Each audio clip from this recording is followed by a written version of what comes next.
Hi guys, welcome into another edition of the Yankee Flipper. I got someone else in the room, believe it or not, first time. This is JC Brooks. He's my cousin. He's also an investor, and some of the stuff we'll be talking about on future videos. But today I want to talk first about my sales, and then we're going to go over some other stuff. The first thing I got is an 8-pack of hooks, all different hooks, mustad, stickies, just fishing hooks.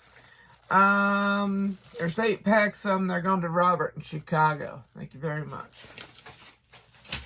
Next item is a Stanley 100-pack of knife blades, utility knife blades.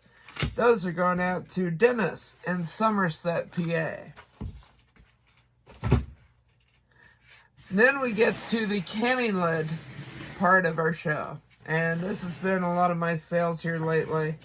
I did 800 lids so far. I've got another 400 here today. All got each 100-pack going to different people. So I got 100 lids. They're on the box. I can't show you what they look like. They're just a regular mouth canning lid. Nothing fancy. Alright. The first 100 here are going to Sandra in Newport, Tennessee. Thank you, Sandra. We do appreciate it. And it just fell over. The second set is going to Dale in Lebanon, Missouri. Thank you very much, Dale. We surely do appreciate it. The next set of 100 lids is going to Tim in Mountain Grove, Missouri. This is, I think, half of these have went to Missouri. I know I had a 300-pack going there, and now we got 200 packs. So Missouri must be a bunch of canning tools there. And last but not least, another 100 canning lids going to Jerry in Western Grove, Arkansas, home of the Razorbacks. Pig Suey. All right, so that's the sales version of our show. So I've been eBay now for basically 1 year. I started after Q1 last year. We're just after Q1 this year, and I'm thirsty.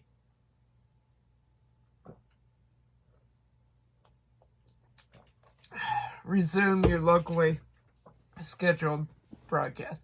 All right, so I started out, as JC would know, because he's kind of been in this journey with me more than anyone else.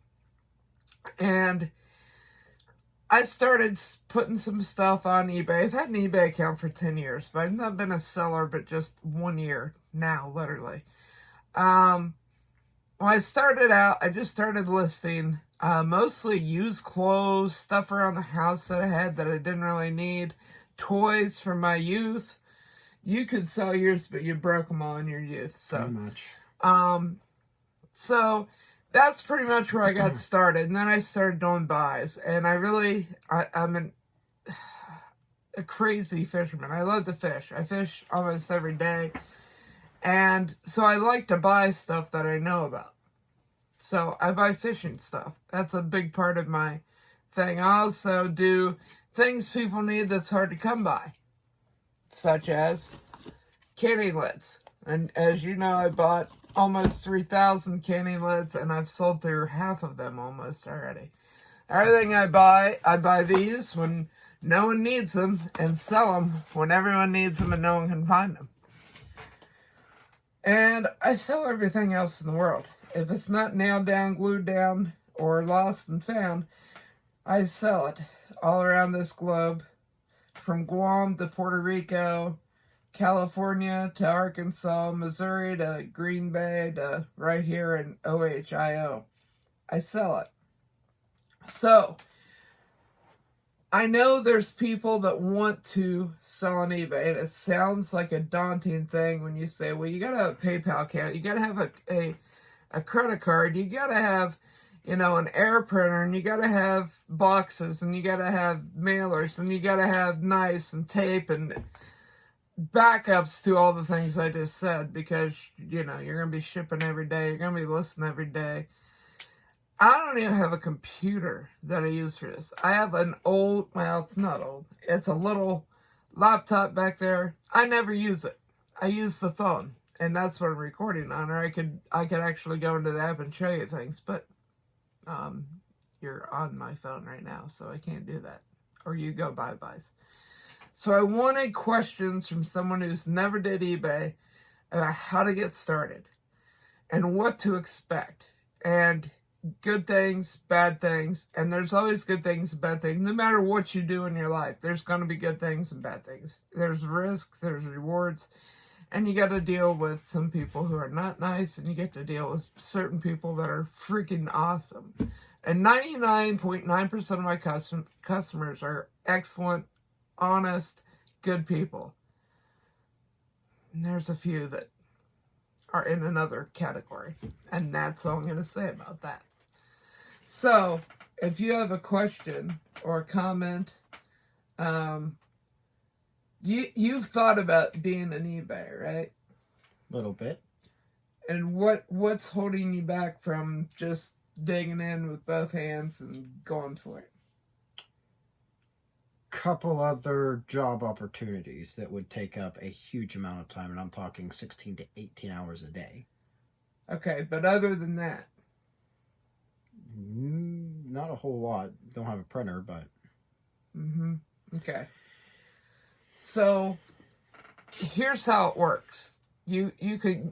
Everyone who has... If you don't have a smartphone, go back to the 20th century, just stay there.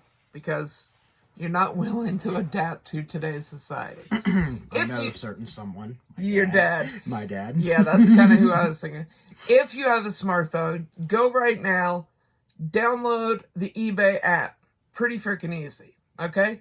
eBay takes care of payments now. You don't have to have PayPal. I have PayPal still because I buy on it and I sell on it. And let's say I need to give someone a refund, or someone calls me and asks for money. I can shoot it right to them through PayPal, which is pretty cool. And it doesn't cost a lot. You have to have a checking account. Why? Because eBay sends you money. And how much money do they send you?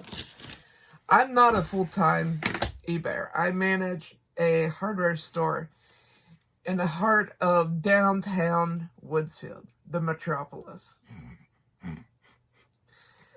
So how much can you expect to make? I have 700 and some odd items listed on my thing. And right now, my 90-day total is north of $4,000. My solds are north of 200 items.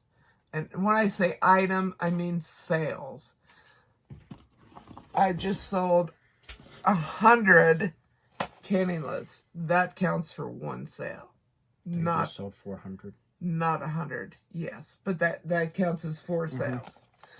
Okay, so that's how that works. So I've sold over 200 sales. And sales can be multiple items. Like fishing items, they can buy 10 items and pay 1 delivery fee and 1 thing. So, some of the bad ones. The 16th of April, which was just the other day, I only did $12. I did no listings, I didn't pack, and I didn't ship. I didn't feel good. I come home, I ate, and went to sleep, basically. So, that's what you get on days you don't do anything. Days you bust your butt. March 24th, I made $294.20. Not bad. March 31st, I made $216.86. Not bad. April 1st, which is the day after, I made $138.02. $90, $80, $70. On the 14th of April, I made $258. The next day, the 15th, I made $140. So, obviously, there's profitability there. You need to list every day. 5 items. 5 items every day. Quick and easy. Doesn't take long. Take pictures. You can list as you're, if you're carpooling to work. You can literally do your listings anywhere you have a cell service. You just have your pictures. You type up your name and you send them out. Really cool and easy. So, You do have to have a checking account because they send you the money, the ACH wire it directly to you. You get it the same day or the next day. The next business day is available to you. And you have to have a credit card to pay shipping. And you have to have an eBay account, obviously. And I would recommend you have a PayPal account. Let's say someone buys a filter and I don't pack it properly and it gets smashed together, accordioned by the shipping guy. And I get a customer that's mad because their product is trash. I can immediately PayPal them X amount of money, whatever makes them happy, so I don't get negative feedback. In a year, I've only got two negative feedbacks and one neutral. And all three were BS. And eBay should have taken them off, but they didn't because they're eBay. Pause 1 minute for station identification.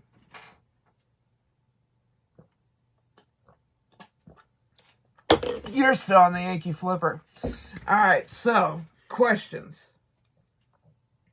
Is it my turn? Yes. Okay. What got you started? What got me started was there's a pandemic. I got laid off. And I couldn't get unemployment because, people. Yeah. People. We're not going to go there. And I need to generate income. So I started listing things I didn't need. And I had a lot of things I didn't need. And I listed. I started making money. I listed more. And now that I'm full-time back at my job, I've been buying crazy amounts of stuff. Like literally probably $5,000 in the last 3 weeks. So, and every buy I do, I'm at least going to double my money. I am not a not-for-profit organization. I am not a museum. I like to see it come, I like to see it go, and I like to see cha-ching into my checking account. Next question. How much work is really entailed into it? You've explained a lot, but how much is actually done behind the scenes? A lot. You need infrastructure. I started out in my office, and I started out with maybe, 50 items, and I just kind of placed them around the room. And I remember telling you, I'm going to ramp this thing up. I had a spare bedroom. You're in it now. And I did nothing in it. And I'm like, let's take everything out of it and burn it, literally. And then that was a good night. And then put shelves up, buy totes, number them. I have a very good system. I am a system guy. And fill them full of buys. Whatever I can get, let's get and put it in there. So you do need to have a phone. You do need to have a printer. You do need to have tape, boxes, packing materials, bubble wrap. But it's not a huge amount. Literally, you can get set up. Like, I probably spent $1,000. So if you still have your Biden bucks, you can get set up 100%. Start selling the shirt off your back. Shirts you don't wear. Clothes that don't fit. Stuff you don't like. Gifts that you got for Christmas that you're like, nah. Turn around and sell it. And people give me stuff to sell. They're like, hey, I got 5 totes of clothes. Do you want them? Yeah, sure. If I don't think they're worth listing, I throw them in the trash or I use them for rags. But lots of times they're good, usable things. Other questions?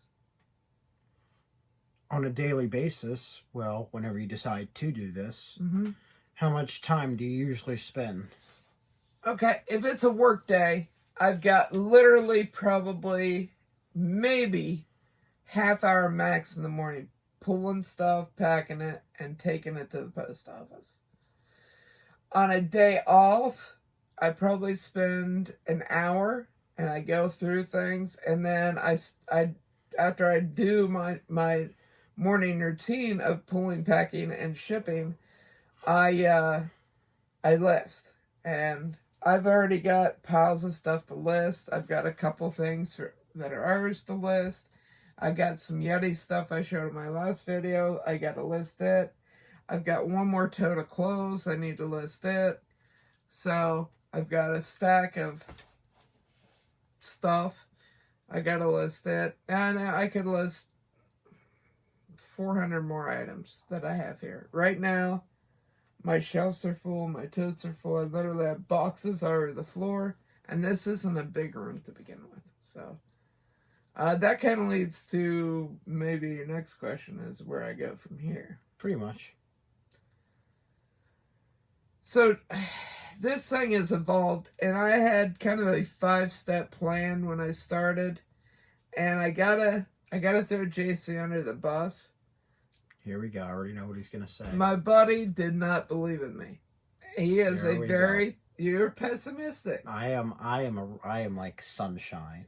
You're I'm like sunshine. Blisters and sunburns. Okay, I'll give you that. So, step 1 was to get everything going. And I did that over there in my office. And I had, like I said, maybe 50 items. And then he helped me. We took everything out of this room, got rid of it. And then I bought shelves, painted the floor, put up a listing table, put up a shipping table. You gotta have a scales, you gotta have a printer. That's just, you gotta have it. You gotta have paper, you gotta have tape, blah, blah, blah. I've said that a million times. So first step was just to get things going over there. Second step is we're here. The third step, it's a big one. A lot bigger than the first two, the second, or even getting started. It's getting a place, a warehouse, a building. I don't want to do the whole shed thing because I'm going to outgrow a shed in 6 months. A 2-car garage would be the smallest I'd be willing to go. I would love to have a big building, but there's no way I can swing it unless it's like fire sale type thing. So that's the next step in the evolution, is having an actual building where I can go in and hang pegboard and hang all my fishing gear for sale. And then have all these shelves with clothes and whatever. Miscellaneous would be the best term for my stuff. As you see, there's tools, there's fishing gear, there's needed merch. Yeah, I mean, all kinds of stuff. I do not put a cap on what I can do. I do not cap. I have to do research if it's something that's not my wheelhouse. Okay? I used to run a pool business, so I know all about pool filters. And I know what I can get, I'm going to be able to sell because they're hard to come by. So when I see a bunch of them at Walmart, I literally buy a whole cartload. And I did that at least twice that I can think of. The first batch went in 2 days. We're not even in pool season here in the Midwest where we're at. I am stocked up. I do need some A's, but I have B's, C's, and D's, and these spa filters I have a plethora of. So the next step is have a building, be able to display things, and maybe even have like a sales door where people can come in and shop what I have. I see the wheels turning. But have kind of a store, not just an eBay store I can sell globally, but a local store. The Yankee Flipper retail location. And the next step from that is, once I have a building big enough, I want to do pallets. I want to do returns, tool returns, stuff like that. So we're going to cut this here. We're going to have part 2 in a little bit, but this is about as much as my phone likes to send to YouTube. So thanks for watching, guys, and please stay tuned for the next video featuring JC. Thanks for watching, guys. Peace out, and remember,